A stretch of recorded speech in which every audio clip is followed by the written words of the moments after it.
हुजूर ने फरमाया तेरी नमाज नहीं हुई, दोबारा पढ़।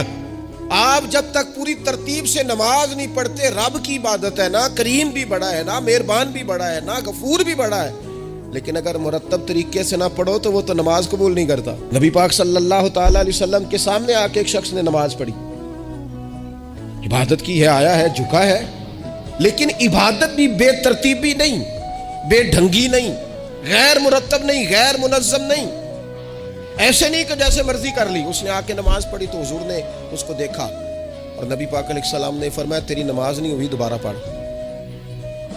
उसने दोबारा पढ़ी। यहाँ तो लोग नाराज हो जाते हैं। एक दफ़ा तालिब इल्मी की बात है, मैं एक जगह नमाज के लिए वज़ू कर रहा था तो एक साहब ने वज़ू किया, बड़ी जल्दी में आए और जल्दी में वज़ू किया तो उनका एक टखना खुश्क रह गया।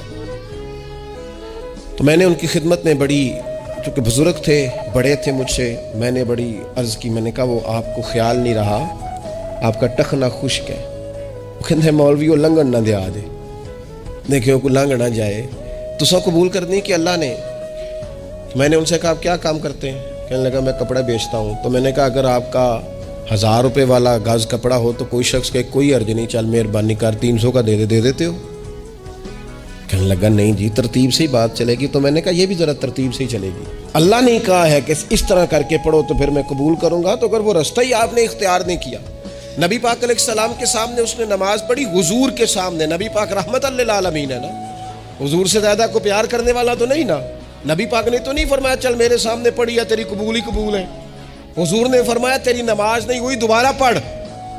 उसने दोबारा पढ़ी। हुजूर ने फरमाया तेरी नमाज नहीं हुई, दोबारा पढ़। उसने 12 पढ़ी, 3 दफ़ा पढ़ी। फिर हुजूर की बारगाह में आया तो नबी पाक अलैहिस्सलाम ने फरमाया जब तू रुकू करे तो सही करके रुकू कर, जब तू सजदा करे तो सही करके सजदा कर, और जब तू क़याम में खड़ा हो तो एक मुनज़्ज़म तरीके से खड़ा हो। फरमाई इस एतदाल, इस नज़्म व ज़ब्त से, इस तरतीब से नमाज पढ़, उम्मीद है खुदा के फजल पर कि वो तेरी इबादत को